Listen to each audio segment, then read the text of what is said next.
Hello and welcome to Travel Leaders Podcast. I'm Caroline Bremner, the Senior Head of Travel Research at Euromonitor International. And today I'm really delighted to be joined by Fiona Jeffery, who's Chairman and Founder of Just a Drop. Welcome, Fiona, and thanks for joining me. It's a pleasure to be here, Caroline. Thanks ever so much for inviting me. Oh, the pleasure's all mine.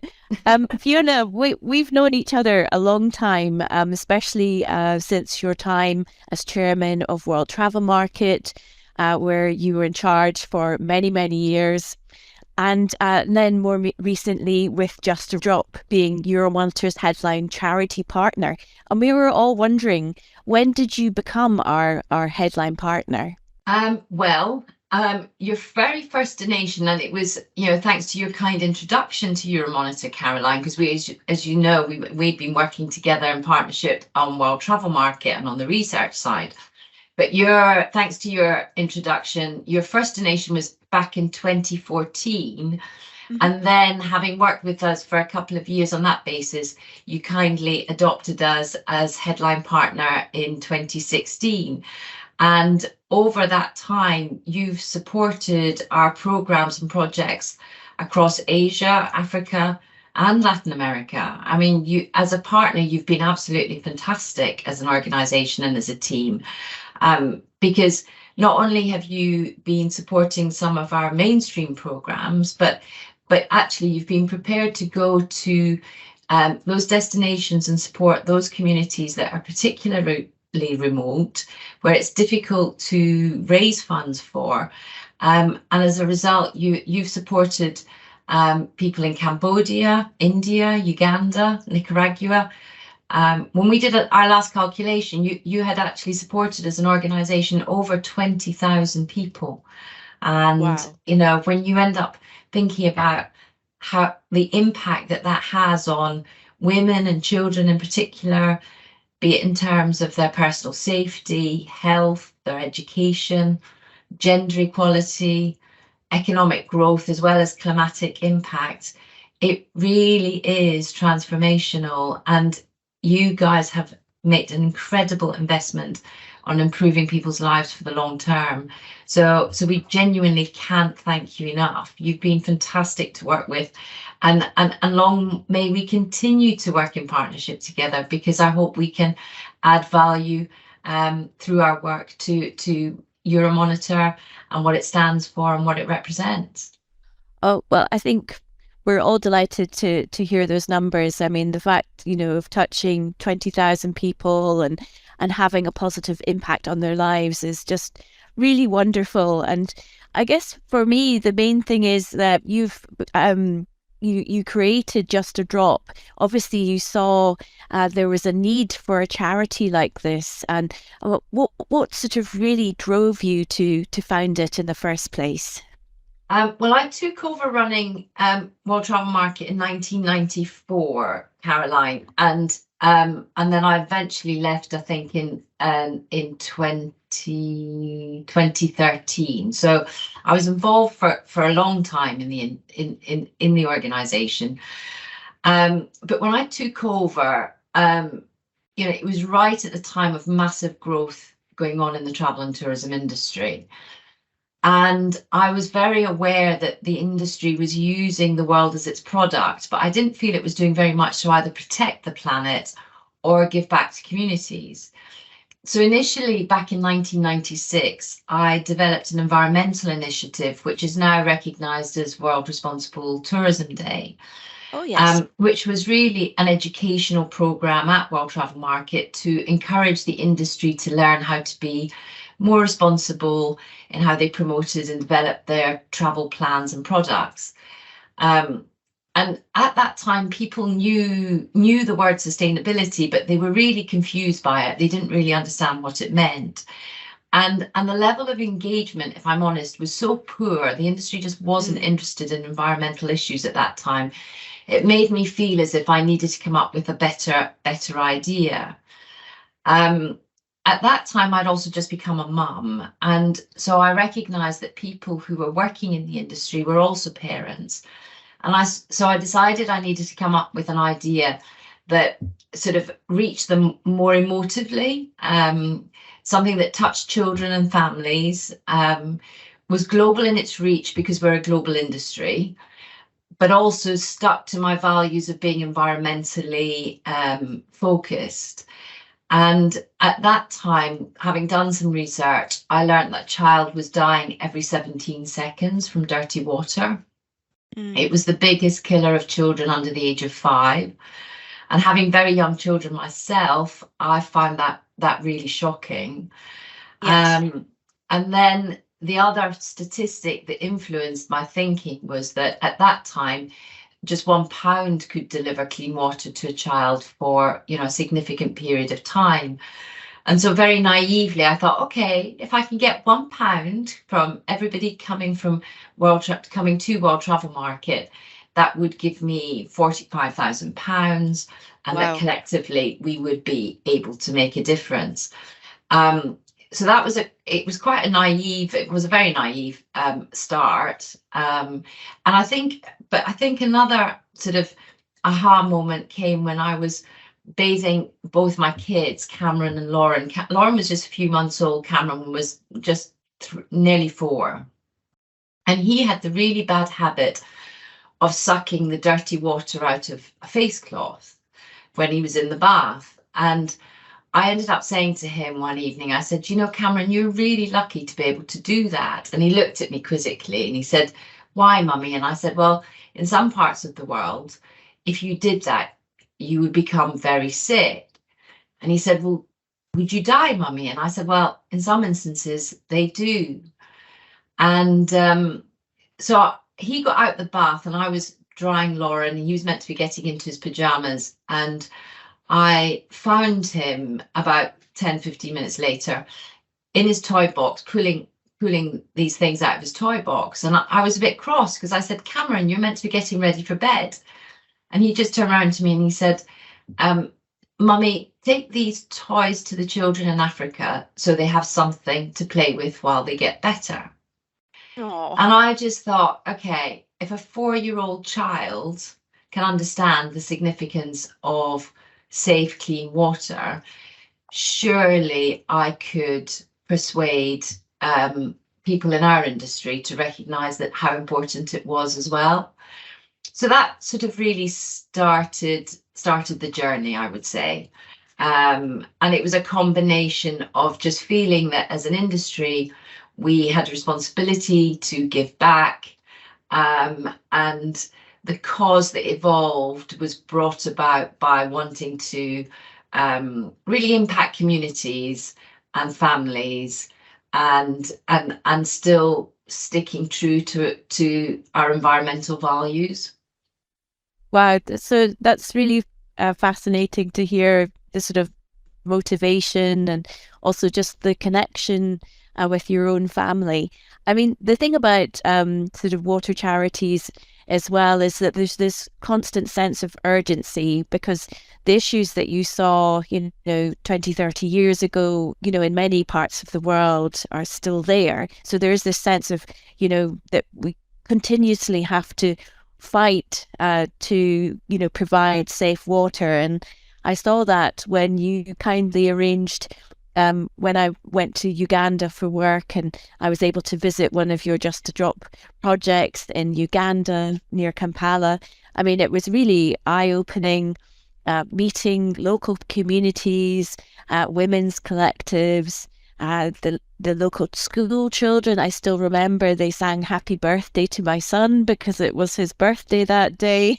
These are memories that stay with you forever. And, I every month I donate to Just a Drop, and obviously, but there is that sense, what more can we do? And what can we do is, obviously, as an industry, we continue to support Just a Drop, but what else should our listeners be doing, to make a difference? Well, I mean, you've touched on some of how it affected you, Caroline, and I think what we've tried to be as an organisation, I come from the business world as opposed to the charity world, and I didn't set out to run a charity, but I found myself doing so. But I think what I've tried to do is bring a lot of business values into the charity sector, which include things like accountability and transparency and long-term sustainability, because that's what really matters. But it's also about having a personal touch. And I think when you can, charitable giving, and actually, to be honest, I do not like the word charity because I don't feel it's a very equal. People don't feel equal when you talk about charity. So we regard ourselves much more as an international development organisation. And what Euromonitor and all our partners play such a crucial part in is helping provide the essential leg up to people to enable them to help themselves. And water is the starting point, because with access to safe water, you're healthier. You don't have to spend the little amount of income you have on medicine. With access to water, you can grow crops. With excess crops, you can feed your family and trade, and it helps you get out of the poverty trap, which is why Just to Drop impacts sort of 12 out of 17 of the Sustainable Development Goals. And I think, when you cover such an expanse of those impacts, then people understand and realise that actually, people want the same things as we do. We want our children to be healthy, we want them to be safe, and we want them to get a good education. And so Just to Drop touches all of that. And the fact that the communities were singing happy birthday to your son is because they want that personal touch and engagement as well. They really appreciate it, they really value it, and they don't take it for granted. So ways in which your listeners can get involved, we've got some really exciting things coming up, actually. One on World Water Day, because we've been working with an award-winning agency, VCCP, to develop Just to Drop's own World Water Day campaign.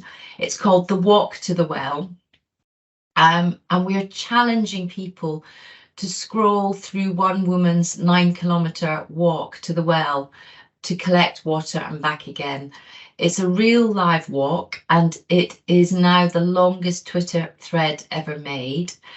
Now, on average, we scroll about 2 kilometres a day on our phones without even realising it.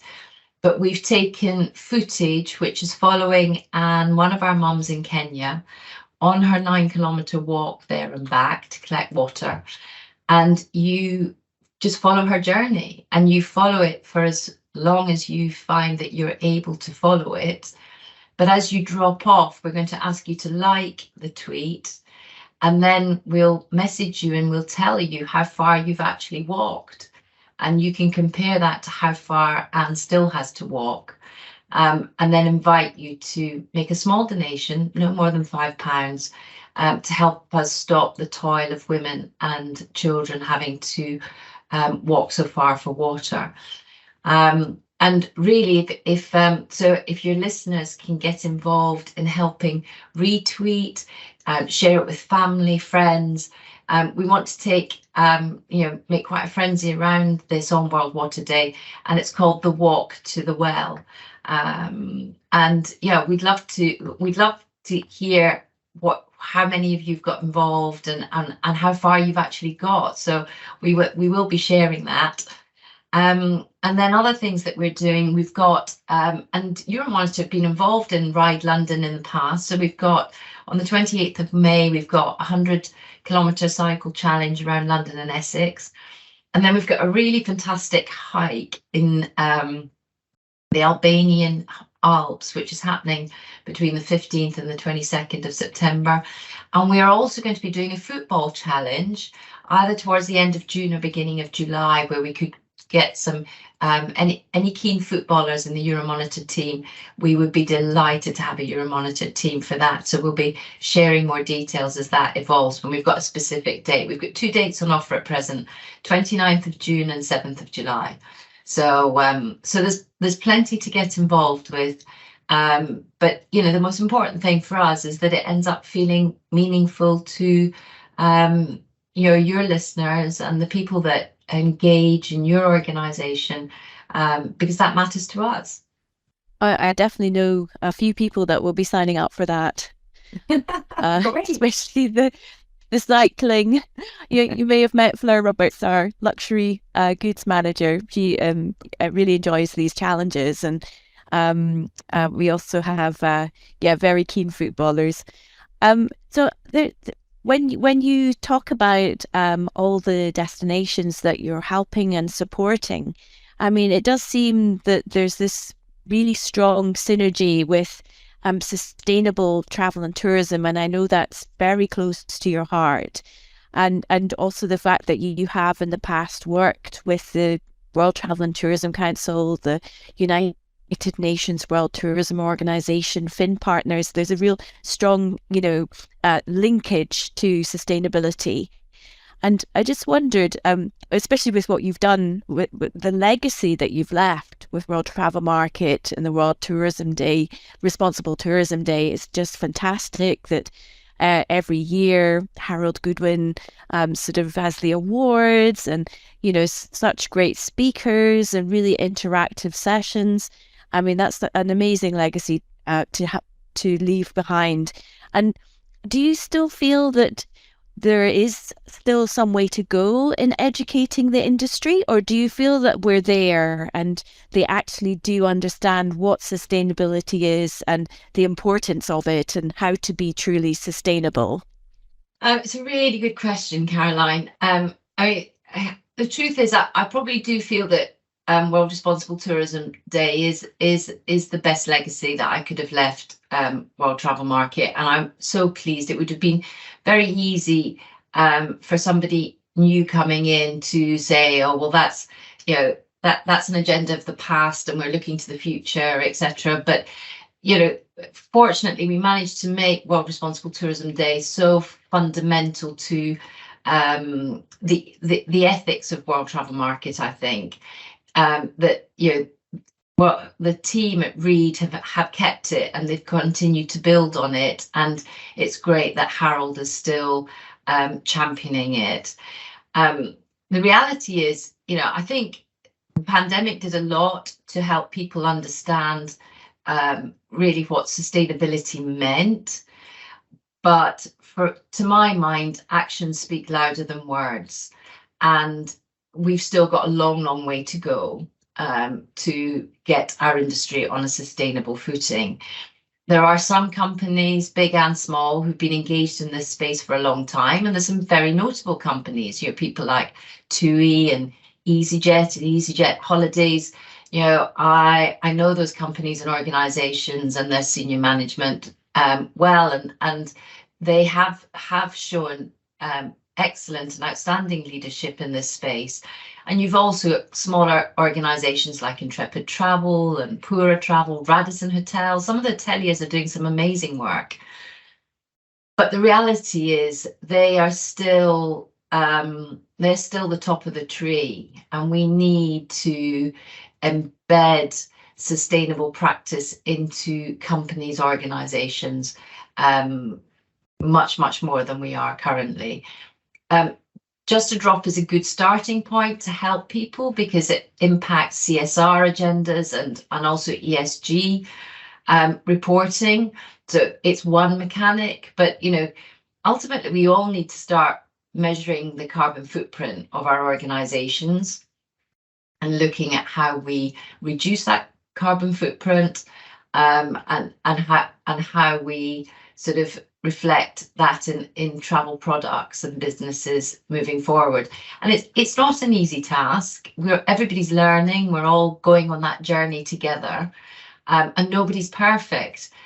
But I wouldn't expect anybody to be perfect. I think what's just important is that as travel companies, we recognise that we need to be on that agenda and take those initial steps to do that. And I would encourage, as part of that, engagement in organisations like Just a Drop, but also fundamentally look at your carbon footprint as a starting point and see how to move forward from there.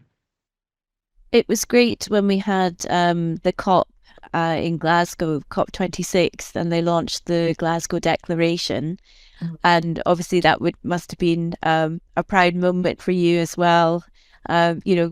Coming from Scotland, and that, Scotland is sort of putting a flag down to say, sign the Glasgow Declaration, and this means that, you commit to a climate action plan and you will report your results. And these are really great initiatives, aren't they? Yeah, no, absolutely. And I would say to every travel company that, they should sign up to the Glasgow Declaration, because it's another assister on the journey. I think people are genuinely a bit apprehensive, and they shouldn't be. They should be more apprehensive about not getting on the journey. Yes. And so they have to overcome their fears, and there are people out there that can help them.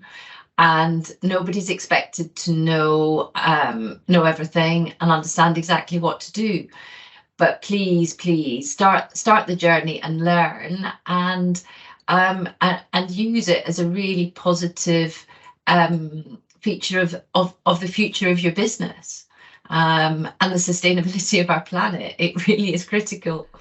Yes, and actually our CSR manager, Eva, has a really great question, and she wanted to know if there's a link between sustainable travel and the kind of projects that you do at Just a Drop. And I just wonder if there are synergies. So if you're helping Uganda or Cambodia, do you feel that there's like a place as well, rather than just the odd sort of company sending out a group? Do you feel that there could be more synergies between sustainable travel and the Just a Drop projects? Well, I think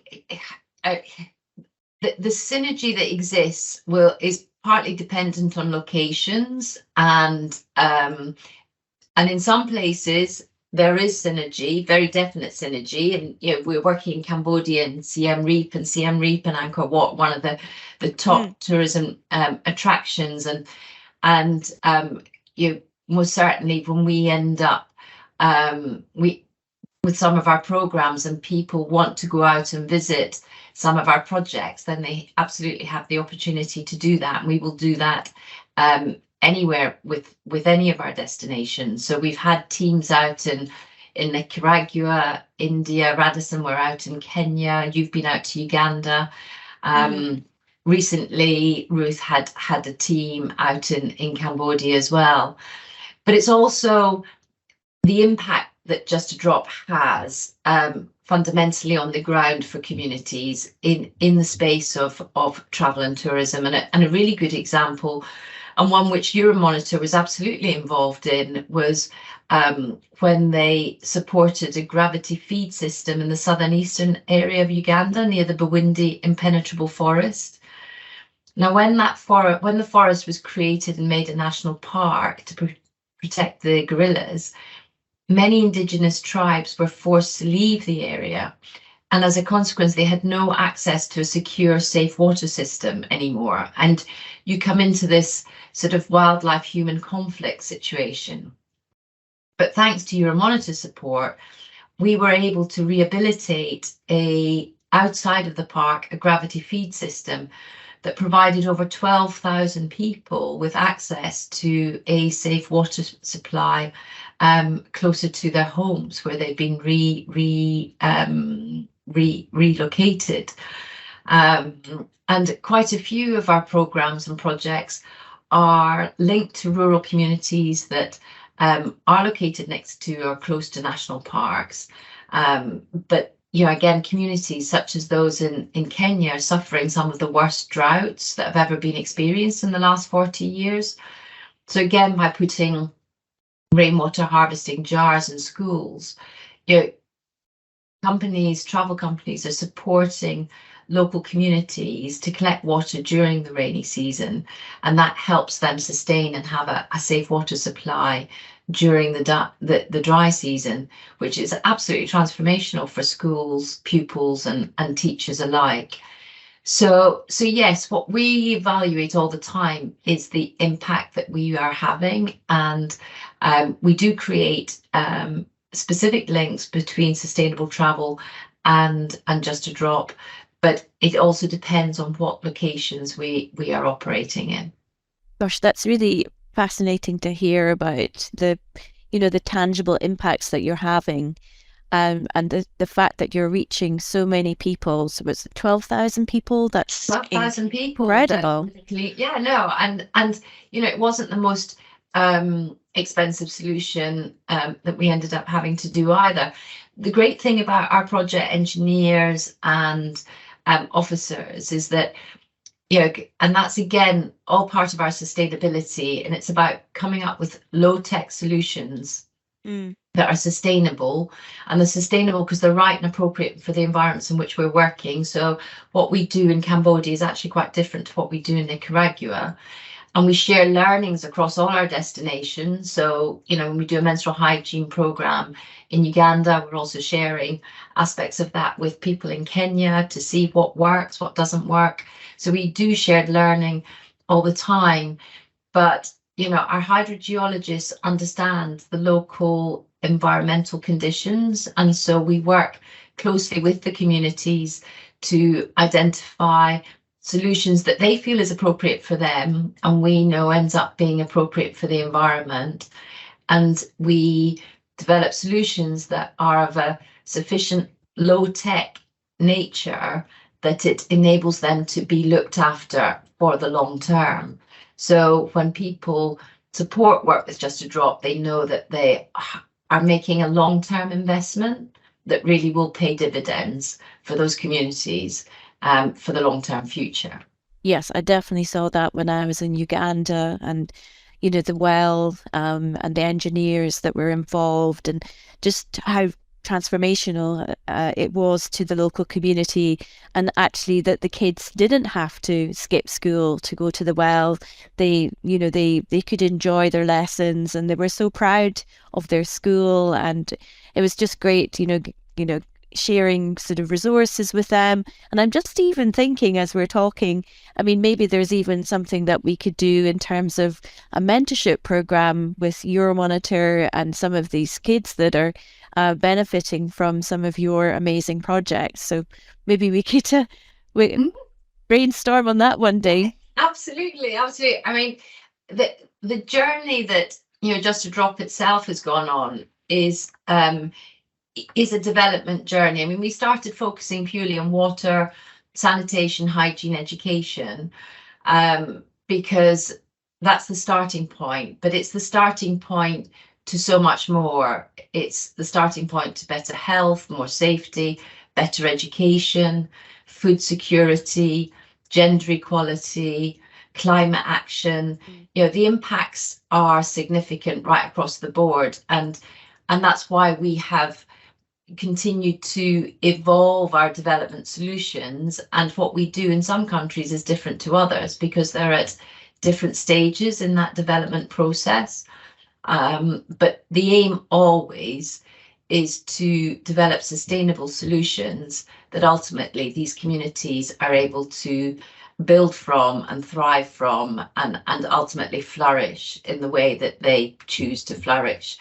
And the kids in schools want the same as us. They are so keen about their education. Yes. If you ask them in a classroom what would they like to be when they leave school, they put their hands up and they want to be pilots, and they want to be teachers and doctors and nurses. And so they've got very, very, hopeful and great ambition for what they want to achieve in life.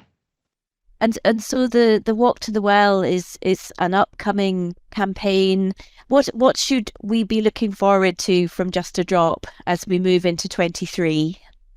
Well, I suppose the first one is the hashtag the Walk to the Well, and that's a really important campaign for Just a Drop, because not only do we see it, for two reasons. One, we hope it will raise our profile and people's understanding of what we do, but any funds raised from it will also ensure that Anne's community, who's the mum of 2 children whose walk is 9 kilometres every day, and she does that twice a day, we will be able to as a result of any funds raised, build a sand dam for her community.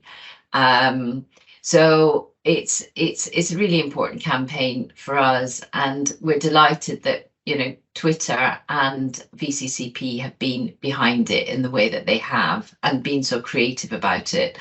So that's exciting. And as I say, we will, we've got the ride. It's really what I was saying earlier. We've got the Ride Essex, the Ride 100 cycling.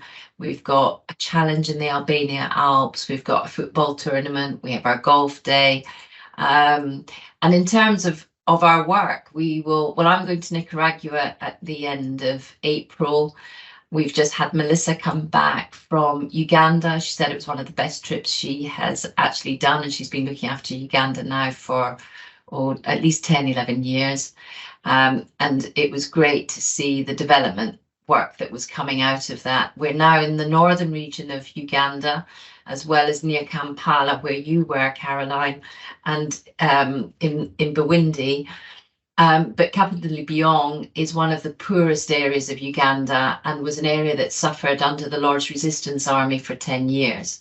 So the level of poverty there is absolutely huge. I visited one of the schools, well, I visited various areas up there, but I did visit a school, and we were sitting down having a meeting with the headmaster outside with other parents and teachers. And I suddenly heard this complete racket. And I said to the head teacher, I said, "Oh, what's that noise?" And he said, "Well, that's the children queuing up for water." And I thought, well, I need to see this. And I left the meeting and went round a corner to the side of a building, and there was a queue of over 550 children queuing to receive a plastic mug at the top of the queue, which was dipped into a bucket of water, which they then drank, and then they passed that mug on to the next person in the line. And there's 550 kids in that line. And that was the only water that they got all day.